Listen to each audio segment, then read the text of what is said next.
Welcome back to Touring History, the podcast where we discover that every single day in the past was somehow both completely inevitable and totally bananas. I'm Lane. And I'm I'm Dave. And before we dive into today's emotional roller coaster of human achievement and catastrophe, we need to talk about something that's been consistently inconsistent throughout all of recorded history. That's right, TimeFlakes cereal. Now with 47% more temporal confusion. You know, Dave and I have been doing this show long enough to realize that no matter what's happening in the world, wars, elections, pandemics, the rise and fall of empires, people have always struggled to understand what time it actually is. Yes, and TimeFlakes represents that kind of temporal bewilderment. Each bowl contains cereal pieces from different eras of human history: medieval oats, Renaissance wheat, and Industrial Revolution corn syrup, all mixed together in a way that makes absolutely no chronological sense. Which is perfect for today because June 12th includes everything from medieval battles to civil rights milestones to one of the most heartbreaking stories of the 20th century. So grab your favorite historically confused breakfast, preferably Time Flakes, available nowhere because we just made it up. And Ha! let's see what humanity accomplished on this particular day. Yes, let's start with ta-da! Birthdays, because June 12th decided to give us one of the most emotionally complex birthday lists in history. Yeah, I'll say. Anne Frank, born 1929. And this is where we need to pause because Anne Frank's story is probably one of the most important stories of the 20th century, and it starts with a birthday present. That's right, June 12th, 1942, Anne Frank receives a diary for her 13th birthday. Just a regular diary, the kind any teenager might get. But within a month, her family would be in hiding, and that diary would become one of the most important historical documents ever written. Yeah, Anne Frank wrote about being a normal teenager, crushes, arguments with her parents, dreams about her future, while hiding in a secret annex during the Holocaust. It's like if your diary became a window into one of the darkest periods in human history. Yeah, what gets me about Anne Frank's diary is how ordinary it is in some ways. She's worried about typical teenage things. She's frustrated with her family. She's figuring out who she is. But she's doing it all this while literally hiding for her life in a tiny closet like room. And the fact that we're talking about her today, 80 years later, means her diary accomplished what she hoped it would. It made sure people remembered. That's right. On a much lighter note, we've got Adriana Lima, born 1976, one of the most successful supermodels in history. Yeah, Lima was a Victoria's Secret angel for almost 20 years, which is like being a professional, beautiful person for 2 decades. It's not just like it is being that. That's a Take career two. that requires both genetic luck and serious business skills. And then we've got Dave Franco, born in 1985, who's basically living proof that being James Franco's little brother doesn't automatically ruin your life.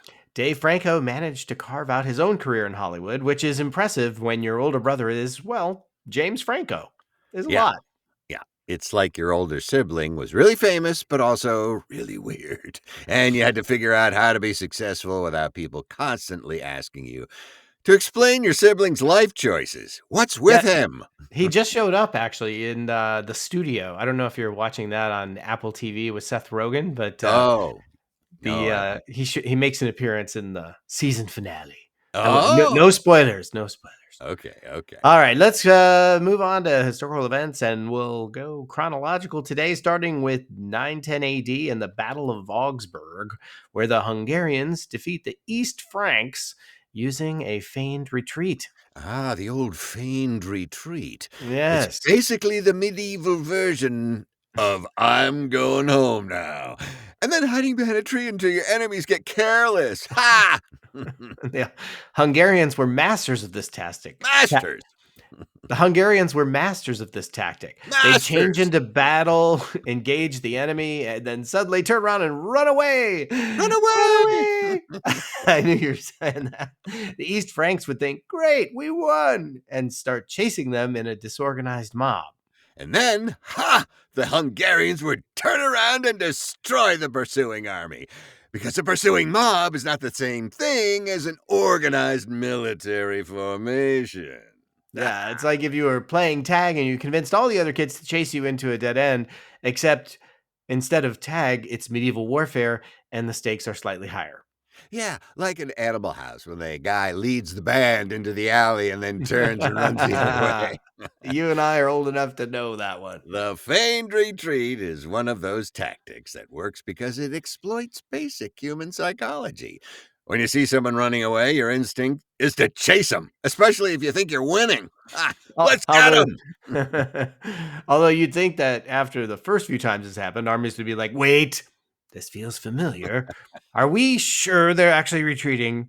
I don't know. This is the 18th time we've done this. I think we should go after them. But that's the beauty of it. Even if you know it might be a trap, you still have to pursue because what if they really are retreating and you miss your chance to win? That's right. So, moving forward to 1939, the Baseball Hall of Fame is inaugurated in Cooperstown, New York. Cooperstown, which is supposedly where baseball was invented, even though that's probably not true. But sometimes the myth is more important than the facts, so we'll just go with that. Yeah, why not? The first class of inductees was, of course, Babe Ruth, Ty Cobb, Honus Wagner, Christy Mathewson, and Walter Johnson. Basically, if you played baseball before 1920 and people still remembered your name, you probably got in. The Hall of Fame is interesting because it's this attempt to create immortality through sports. Like your body will die, but your plaque will live forever in a building in upstate New York. Oh, and it works. Yeah, people make pilgrimages to Cooperstown just to see plaques of people who are really good at hitting a ball with a stick. Hey, let's go see them plaques. Yeah.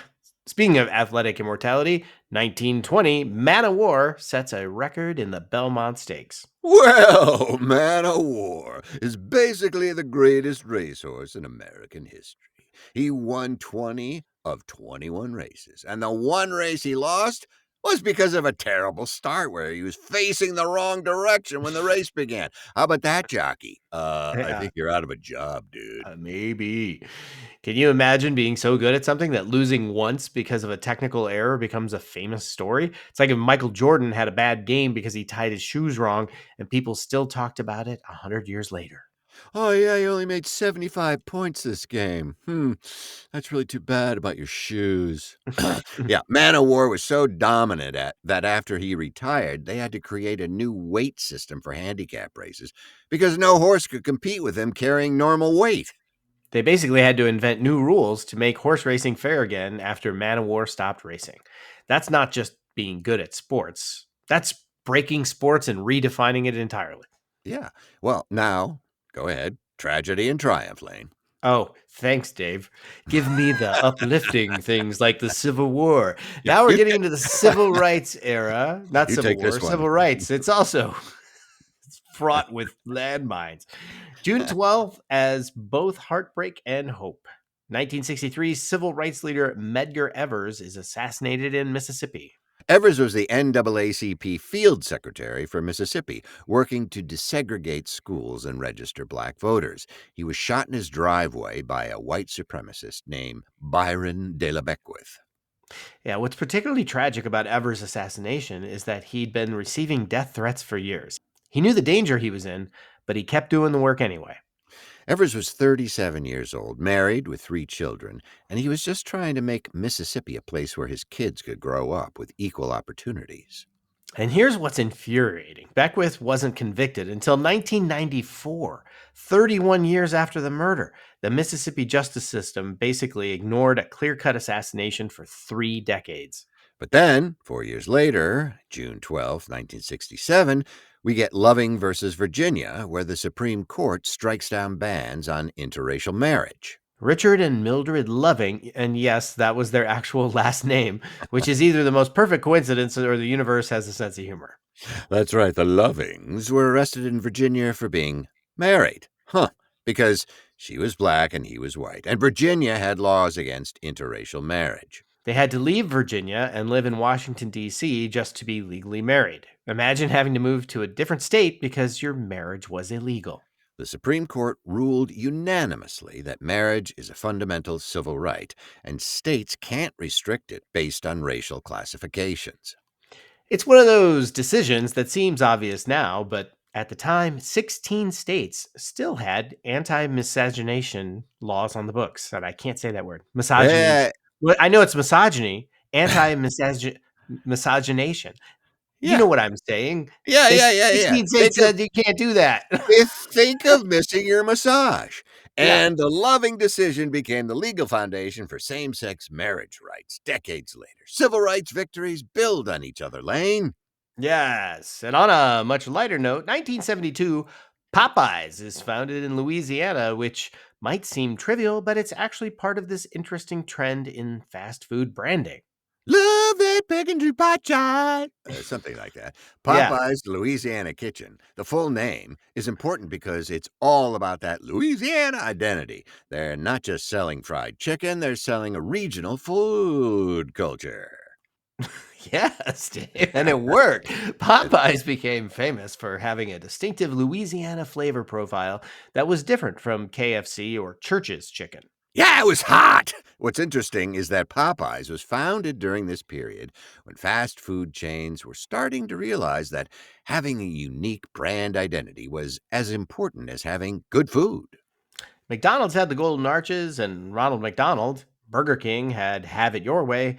Popeyes had Louisiana culture and really good biscuits. And now, 50 years later, people will drive across town for Popeye's chicken sandwich and get into actual arguments about whether it's better than Chick fil A.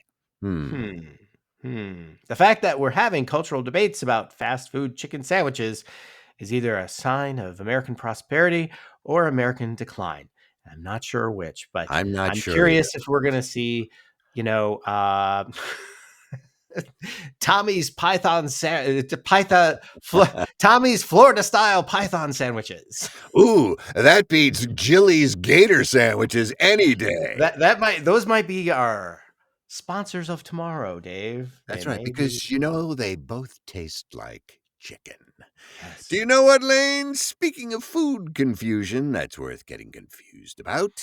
Let's talk about TimeFlake cereal. Yeah, today's sponsor. Dave's about to explain why eating breakfast from multiple time periods simultaneously makes sense. Okay, look, we just talked about the rise of fast food branding, and that's fine. But there's something to be said for cereal that actively makes you question the nature of time itself. TimeFlakes represents the ultimate breakfast confusion. Each bowl contains cereal pieces that exist in different temporal states. You Ooh. might get a flake from 1347, a cluster from the Mesozoic era, and milk that's somehow from next Tuesday. Now that's fresh. When you're researching historical events that range from medieval battles to civil rights assassinations, you need breakfast that makes you feel like you're eating history itself. Crunchy. Time Flakes contains real historical confusion, artificial chronology stabilizers, and the kind of temporal paradoxes that would make Einstein weep. Plus, and this is important for people who spend their time thinking about tragic historical events, time flakes may or may not exist, depending on what timeline you're in. No Oh. preservatives necessary when your cereal exists outside of linear time. Oh my, I don't know where I am. I better get some flakes in me. It's like eating a connection to all of time, but in the most confusing way possible. Where am I? Not like regular cereal that exists in only one temporal dimension, like some kind of amateur breakfast food. So, if you want to support the show and also eat something that represents the complete impossibility of understanding when anything actually happened, try Time Flakes. Available yesterday, today, and possibly next century, depending on quantum fluctuations. I say. Now, back to our regularly scheduled historical chaos, which is starting to make more sense than our sponsors. Yeah, speaking of chaos, June 12th, 1991, Boris Yeltsin is elected the first president of post Soviet Russia. Boris was this Boris. larger than life character who basically stood on a tank during a coup attempt. Why are all these tanks and coups? Come Hmm. on. And became the face of Russian democracy. Although Russian democracy under Yeltsin was Hmm, complicated. complicated. The 1990s in Russia were chaotic with economic collapse, organized crime, and political instability. Where are we seeing that now, Dave? Good question. I don't know. History Yeltsin. seems to repeat itself. We should watch out for something like that. Hey, you see that North Korean boat launch where it just ended upside down? Wow. They sure know how to do it right there. Yeltsin was dealing with the collapse of a 70-year-old political system and trying to build a new one from scratch, which is like trying to, I don't know, renovate your house while it's on fire. Yeah. What do we do first? And he was also famous for his drinking, which is not ideal in a head of state. There are stories about him being too drunk to meet with foreign leaders. Yeah, it's like if your country's democracy depended on someone who might or might not show up for work, depending on what happened the night before. Where is he? Hmm. you you are out too long. You're in the Doge house. That's right. Uh, but here's what's interesting. Yeltsin voluntarily stepped down in 1999 and handed power to Vladimir Putin, which at the time looked like a peaceful democratic transition. Oh, major boo-boo, Boris. In hindsight, that transition looks a lot less democratic. But at the time, people thought Russia was becoming a normal Western-style democracy. History is full of moments that seemed hopeful at the time, but turned out differently than anyone expected. Yes, now they're just drone on about things. Oh, speaking of presidential moments, June 12th, 1982, Ronald Reagan gives his famous Tear Down This Wall speech in Berlin. Although it's worth noting that hardly anyone paid attention to this speech at the time. It became famous retroactively after the Berlin Wall actually came down in 1989. Well, he did say, Mr. Gorbachev. Hmm? Mhm. Reagan Mhm. was standing at the Brandenburg Gate, basically shouting at a wall, and most people thought it was just typical political theater. Right, but Reagan had this ability to turn political theater into memorable moments.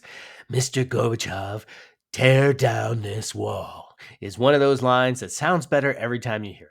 Yeah, and then, 7 years later, the wall actually came down, and suddenly Reagan looked, well, like a prophet instead of just a politician making a speech. Go, It's like if Ronnie! you it's like if you made a really bold prediction that everyone ignored and then years later it came true and everyone remembered you as a genius. Genius! Although, to be fair, Reagan didn't personally tear down the Berlin Wall. I can do this. That was mostly East Germans with hammers and pickaxes. Right, And a but lot of bottles sometimes of champagne. right, but sometimes the symbolic moment is as important as the actual moment. Reagan's speech became part of the story of how the Cold War ended. Now, we need to talk about June 12th, 2016, and the Pulse nightclub shooting in Orlando. Ooh, Yeah. yes. I could tell by the tone in your voice, Dave, we're Yep. getting somber again. Yep. Yep. Yep. This Yep. is one of the deadliest mass shootings in US history at the time. And we have to say at the time because I'm sure it's gotten worse since Yeah. 2016. But 49 people killed, 53 wounded. The shooter targeted Pulse specifically because it was a gay nightclub. It happened during Latin night at the club, so most of the victims were young Latino men. It was a hate crime that targeted multiple communities at once. What stayed with me about the Pulse shooting was the response from the community. Instead of being intimidated, people came together. The Orlando community, the LGBTQS, I can't say that in time, say the whole alphabet. Um, the Orlando community, the LGBTQ plus community, people who had never been to Pulse, they all showed up to support each other. The memorial services, the blood drives, the fundraising, it was like the city of Orlando decided that love was going to be stronger than hate. And that's important to remember because mass shootings can make it feel like the world is getting worse, but the response to Pulse showed that people are fundamentally good. Yeah, although it's also a reminder that we still haven't figured out how to prevent these tragedies from happening in the first That place. would be nice. That would be great if we Yes. could figure that Wouldn't one that out. be? Yeah. Yeah. Well, and finally, on June 12th, 2004, Ronald Reagan's body is entombed at his presidential library in California, ending a week of national mourning. Dave Reagan, no, Reagan died on June 5th, and there was this massive state funeral that lasted for days. He was lying in state at the Capitol. There was a funeral at Washington National Cathedral, and then he was flown to California for burial and drove up the Pacific Coast Highway. Got lost. So did What? he. He ended up in Oregon. Where are we, mummy? Well, there you go again. What's interesting is that Reagan had been out of public life for 10 years because of Alzheimer's disease, but his death still felt like the end of an era. Reagan was president from 1981 to 1989, which means he defined the 1980s in American politics. Whether you loved him or hated him, he was impossible to ignore. And the fact that his funeral brought together Democrats and Republicans, liberals and conservatives, showed that there was still some possibility for national unity, even in a polarized political environment. Although, looking back, 2004 might have been the last time we had that kind of bipartisan national mourning for a political figure. Yeah, it's like Reagan's funeral was the end of an era when Americans could disagree politically, but still respect each other personally. So, there you have it, ladies and gentlemen. June 12th, medieval battle tactics. Run away, baseball immortality, tragic birthdays, civil rights victories, fast food innovation, love that chicken from Popeyes, Russian democracy, Boris here, presidential speeches, will tear down that door, modern tragedy, and national mourning. It's like if someone took the entire human experience, triumph, tragedy, progress, setbacks, hope, and despair, and compressed it into 24 hours. Yes, compressed it like a flake. And through all of it, people kept trying to figure out what time it was, which brings us back to TimeFlakes cereal lane, which Mm. represents the kind of temporal confusion that survives everything we just talked about. History is chaos, but breakfast existing in multiple dimensions simultaneously is eternal. That's definitely our show's motto now. Well, for today anyway. Next week, we're looking at June 19th, which apparently decided to be Juneteenth and a bunch of other historically significant events all at the same time. Yeah. And we'll have a bunch of other episodes between now and June 19th. That's right. But, we like to tease into the future. That's right. Until then, remember that you're living through history right now. So try to make it interesting. But not Pulse nightclub interesting or medieval battle chasing interesting. Maybe more like Baseball Hall of Fame interesting. Yeah. I'm Lane. And I'm Dave. And This this has been touring Touring history. History. We got to divide that one up. Yeah. Seriously, though. And Frank's Diary is still one of the most important books you can read. So go get it if you know where your library is. Just saying. Bye, kids. Bye.